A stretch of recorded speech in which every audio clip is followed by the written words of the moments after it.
Will Norman Osborn be able to outrun his sins? Not if the Hobgoblin and the Goblin Slayers have anything to say about it in the pages of Amazing Spider-Man issue number 20. Meanwhile, over in Captain America number 6, the agents of S.H.I.E.L.D. are finally ready to ride once more. But will they do so with Steve Rogers at the helm? And finally, we have new Avengers issue number 8. Is the Black Widow we've been dealing with this whole time a clone, or is the truth actually something much more sinister? Well, join me as we dig into 3 of the biggest comic books hitting shelves this week. So then, as we join Spider-Man after several issues of Norman desperately trying not to get Aunt May involved, May has instead decided to actually show up at his office and raise holy hell all on her own. Man, forget the Goblin fight, this is the feud in this book I'm really invested in right now, Aunt May versus the snooty front desk lady. Also, mild correction, in the last issue I assumed that Norman got cornered by the Goblin Slayers at his home, when in reality they were actually waiting for him at the office, and considering this guy is a workaholic, I guess it only makes sense that they'd set a trap for him here instead of at home. The Slayers have come in full force now to try and put an end to Norman's reign of terror once and for all, though there is already shown to be major dissent within the ranks as Roderick Kingsley the Hobgoblin quickly begins to pull rank over Electo, the lady who seemed to actually be leading the Slayers to begin with.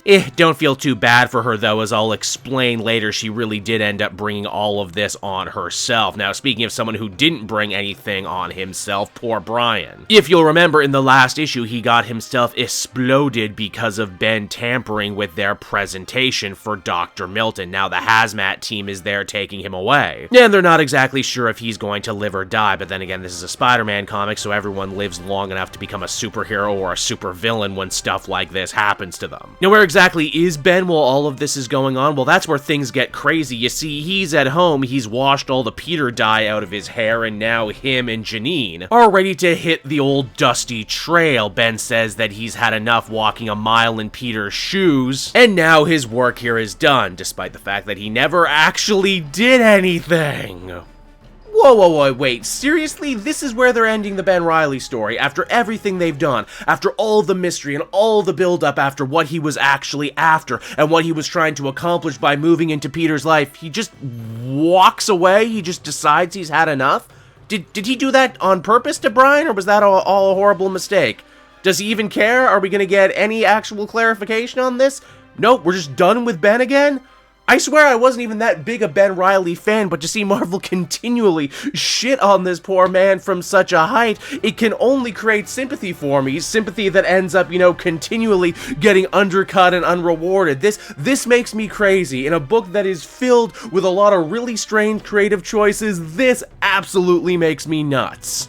Now, back over with Norman, we actually get a really good showcase on how his modus operandi has changed. Instead of just trying to fight villains, he once again tries to live by the credo of what would Peter do in this situation, mainly protect everyone he can in the building, including Aunt May herself. The Spider Slayers don't care about collateral damage. In fact, as far as they're concerned, anyone in the building working for Norman is fair game right now. I mean, they know his past, they know how evil he is. Man, there's a joke in here somewhere about how most tech CEO startup guys are genuinely pretty evil anyway, even without also needing to dress up as Green Goblins in their free time. Norman fights valiantly, but is ultimately overwhelmed by the machine's mechanical muscle. It's also around here too, for the first time ever, we actually start to learn a little bit about what motivated these Goblin Slayers to go after Norman in the first place. And while the revelation isn't exactly fresh or interesting, at least it's something. We learn that all of these people piloting the mechs right now are actually all victims of Norman's former supervillainy, having friends and loved ones all die in pumpkin bomb related scenarios. It's because of that they not only want to kill him, but they also want to tear down his empire and kill anyone else who just so happened to be touched by the Goblin formula. Though this is also where the Goblin Slayer's ultimate hypocrisy ends up rearing its ugly head. To get their revenge on Norman, they threw in with Roderick Kingsley, aka the original Hobgoblin. one. How many people did he kill? Oh, I guess his crimes technically don't matter anymore because he doesn't actually have any goblin serum in his body currently. Not that the lack of serum makes Kingsley any less insane. In fact, he says when they're done here, they're also going to need to hunt down Norman's grandkids and kill them too, as they inherited the goblin serum in utero. This ends up being the final straw for Electo too, who decides to take off. Yeah, you know what? This murder group really ended up getting away from you with its murder plans, am I right? Now, Norman actually ends up getting rescued by the coming of Miles Morales and the rest of the assorted Spider family, and the book itself also gets saved a little bit too by a very surprising mid-book art change. Now, Norman is over the moon for the save and also for the whole not being dead thing, but he also really ends up getting his heart surprisingly touched by the actions of Captain Kintsugi. After all, this kid has no powers, only a shield, and yet somehow he's the most responsible, going out of his way to make sure to rescue all of the civilians in the building, including Aunt May. Hell, without even knowing it, this kid has been doing more to live up to the what would Peter do ideology than Norman ever possibly could, and it's because of that he wants to redouble his efforts to fight even harder, to win the day so that this nice kid's faith doesn't end up getting shaken. Now that's all well and good and everything, though the book maybe does try and stretch itself a little too thin by trying to have Norman have this big epiphany moment. Oh, this building is my home. These people, they're my family. Actually, no, they're better than that. My own father sucked. I was a shitty father to Harry, but here in this situation, maybe I can be the father I was always meant to be. Now, if that all seems a little out of left field, you ain't seen nothing yet. Empowered by all of this soul-searching, Norman goes out of his way to rescue Spider-Gwen from getting crushed by one of the Goblin Slayers. At first, it looks like he's going to be okay, but as this comic comes to a close, we see that he has been impaled by one of the machines, not unlike how he was impaled by his glider when he died originally. Wow, what a surprising twist. Could they actually kill Norman Osborn here? Is this how he finally finds his redemption in death? Oh no, wait, they already solicited him for a brand new Spider University series. He's gonna be fine, everyone. Once again, solicitations ruin everything. Now, over in the brand new Captain America book, things end up coming fast and furious. Not only is this the kickoff to a brand new story arc, but it's actually directly tied into the fallout of One World Under Doom. All over the country, the flag of Latveria is coming down and the old stars and stripes are going back up, but things could not be more tense in the country right now, or in the world for that matter. King of the world, Dr. Doom, is gone, and in his place is nothing but chaos. Military factions all over the place are vying for control of Latveria and its stockpile of weapons. Borders are being drawn again, leading to incredible refugee crises. And if that wasn't bad enough, at the bar where Steve Rogers is trying to get a drink, there's a bunch of loudmouth Roxxon oil lobbyists who simply will not shut up about how much better things were under Doom. Yeah, he was a bad guy, but he got things done, right? Hell, for the next election cycle, we should throw our money and influence behind running a reformed supervillain. I hear the leader doesn't have his powers anymore, and I mean, come on, think of the branding. These guys shamelessly planning a coup out in public understandably gets under Steve's skin, and while we never actually see him hit them, we smash cut to poor Captain America in lockup where Tony and Sam need to come pick him up and pay his bail. Steve's not mad about it or anything. In fact, he straight up says not even Captain America is beyond the law. Apparently those Roxxon lobbyists were already on Tony Stark's radar. In fact, a lot of different groups looking to grab power for themselves, both in country and out, are on Iron Man's radar at the moment. Sam had actually planned to come and talk to Steve about a brand new initiative. You see, after the deposal of Doom, Congress passed a brand new law making it illegal for superpowered individuals to intervene on behalf of the government, though this new law does not extend to enhanced soldiers. Meaning that if Steve wants to get off the bench and into the fight, now would probably be the perfect time to do so, though he is still very reticent, especially when he learns what this project is. Nick Fury Jr. trying to restart the Agents of S.H.I.E.L.D., especially considering the last time Steve was involved with S.H.I.E.L.D., it was back during Secret Empire when things went about as bad as they could. Fury's not stupid, though. He says he's learned from the past and that this new S.H.I.E.L.D. will be different, smaller, more mobile. No more blind, singular loyalty to one nation, instead professional contractors who always get the job done. Including some old faces like Red Widow, as well as some new guys like this guy, Trevor Tomlin. The Agents of S.H.I.E.L.D. already have their first new mission too, and that is clean up the mess that's been left of Latveria following Dr. Doom's death. The nation is currently eating itself with three major factions trying to steal everything that Doom left behind, including a stockpile of incredibly powerful nukes that they know about, as well as probably a lot more big bad weapons and magical artifacts that they don't. First up, there's Salvation. This guy and his party are currently ruling the country. He wants people to think he's Dr. Doom, which is why he's wearing a mask. Then there's his biggest rival, the insurgent Sandu twins, who have been committing tons of terrorist acts in an attempt to overthrow Salvation. The wild card in all of this, though, seems to be one lone woman named Alina. Her game is spearheading peaceful protests, but Fury thinks that there's way more going on with her under the surface. At first, Cap really doesn't want to join. He's been through so much so recently, and every time he goes to Latveria, things always tend to go from bad to worse. However, Cap's opinion quickly ends up changing when he realizes that it's not just Fury and the agents of S.H.I.E.L.D. who have their eyes fixed on Latveria and Dr. Doom's weapon cache, as he ends up getting a call from Thunderbolt Ross looking to recruit him for his own not-so-covert operation into Latveria.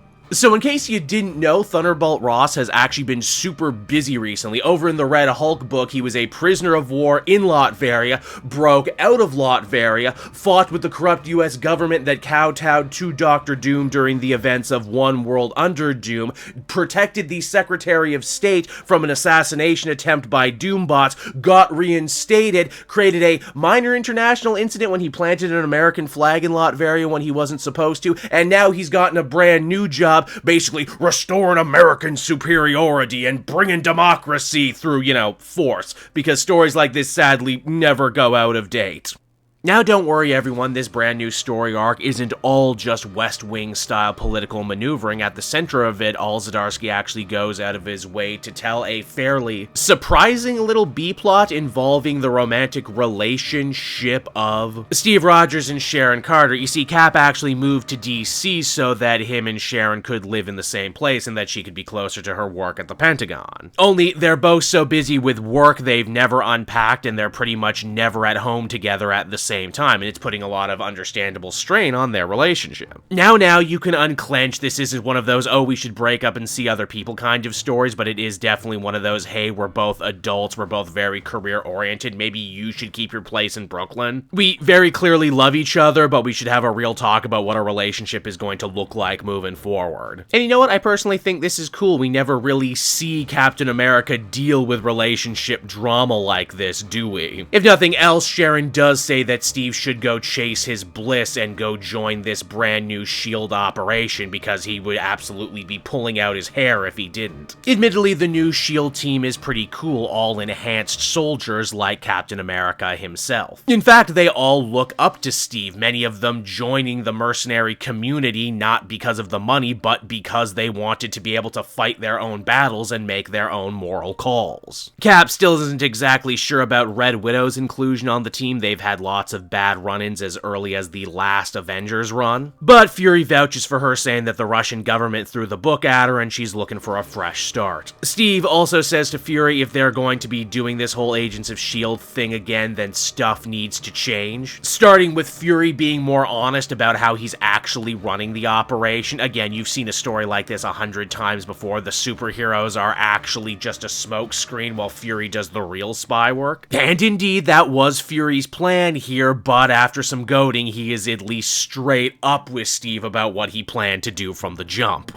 Now, despite being an old gun, this is actually Trevor's first time in Latveria. Steve, of course, has been here many times before, including the last arc. Cap says that the Latverians are good people who have suffered a lot, and that even though this is a covert mission, they shouldn't forget why they're actually here. And hey, what's that old saying about how no battle plan ever survives first contact with the enemy? Well, it's at that very moment Cap's convoy ends up coming under attack by a very enraged Red Hulk, who once again reiterates that him and the American government are here to bring freedom, and if anyone is dumb enough to get in their way, well, Hulk smash. And finally, we come to New Avengers. If you'll recall, in the last issue, Bucky felt that he may finally have had proof about whether or not his current girlfriend and current love interest, Natasha Romanoff the Black Widow, was actually working with the Illuminati, or if she was even the original Natasha Natasha or some kind of clone. However, before the two of them could actually have a conversation, Black Widow shot Bucky in the chest. Not to worry though, it was just a tranq dart, and yes, she tied him up, and yes, she drugged him with truth serum, but only because this is the only way for two messed up old Soviet spies and assassins to actually have a real relationship talk. Geez, suddenly Steve and Sharon's relationship problems don't seem nearly as bad now, do they? Now, over with our villains, the Killuminati, Iron Apex is laying an unholy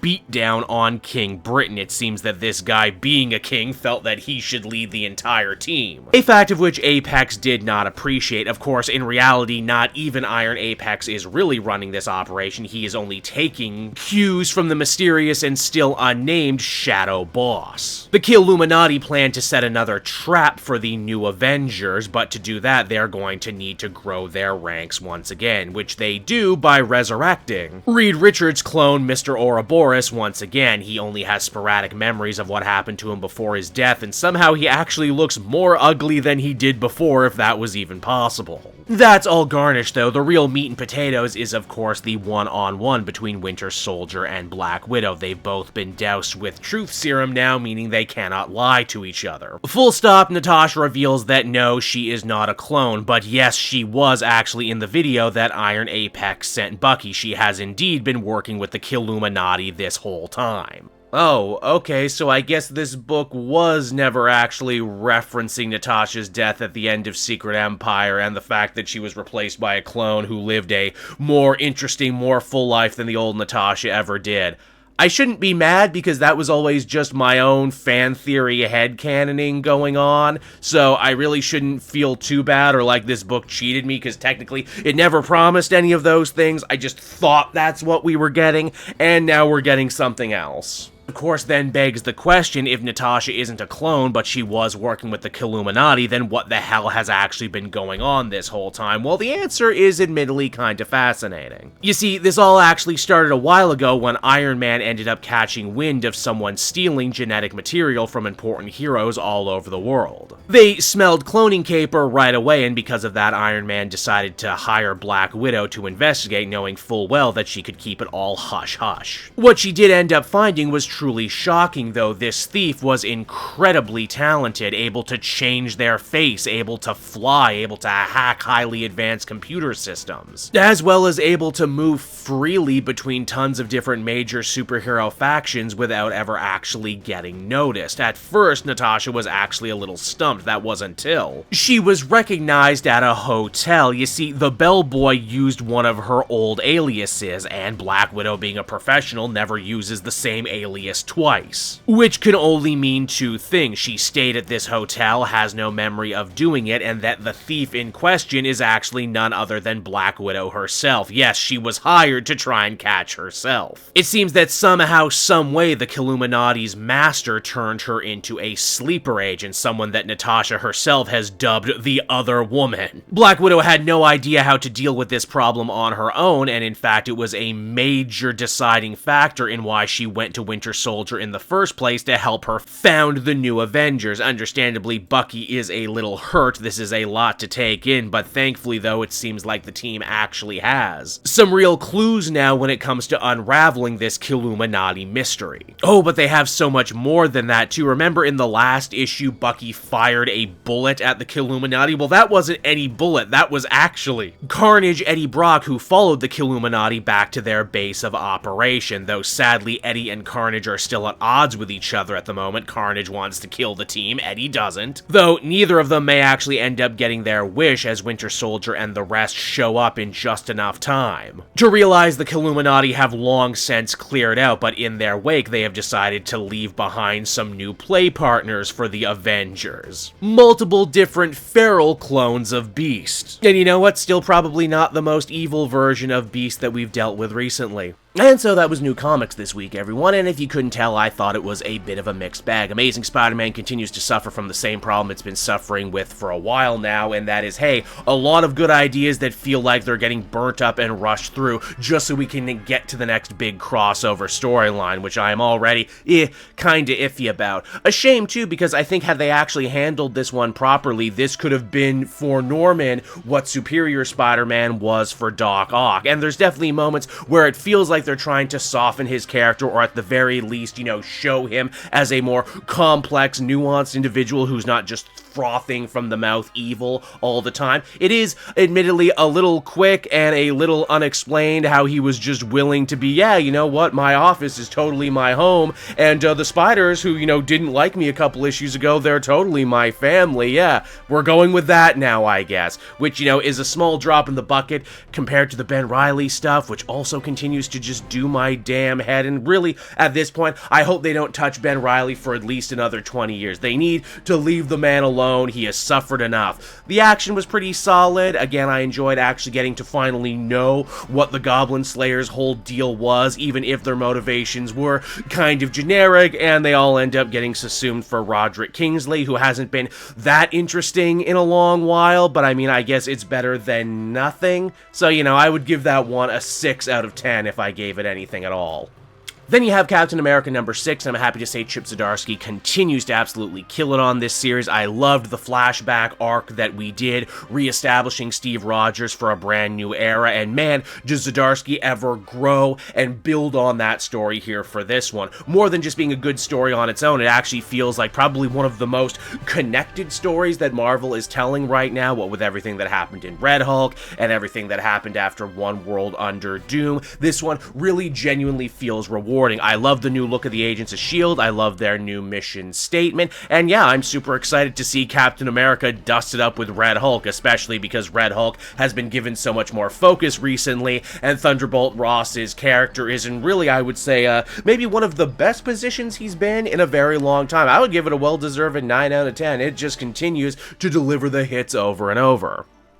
New Avengers I'm also enjoying too. I feel this issue is going to be make or break for a bunch of people, and in my heart of hearts I do feel a little sad, like I cheated myself by imagining a much more interesting story where they actually did do something with the clone Natasha and the original Natasha left over from Secret Empire. They chose not to do that, and that doesn't make the story bad just because I didn't personally get what I want. I'm meeting the book where it is, and I do think there is still a lot of very fun, compelling ideas here. I love the whole cloak and dagger angle to the whole thing. The Killuminati continue to be fun, scary villains. This is probably some of the best character work that Bucky has gotten in a very long time as Winter Soldier. I get the feeling this book isn't going to be around forever, but I'm definitely going to enjoy it for what it is, and I'm hoping that this same creative team can come back and do something else again very soon. Hey, maybe they can take over the main Avengers book. I know that one is going to be without a creative team soon, and honestly, if they moved this team right over to that book, I would be absolutely tickled pink. That one I would give a 7 out of 10. And there you have it, everybody. 3 books down. I hope you liked the video. I hope you yourself read something really good this week, and I will be back again next time to do it all over again. Bye-bye.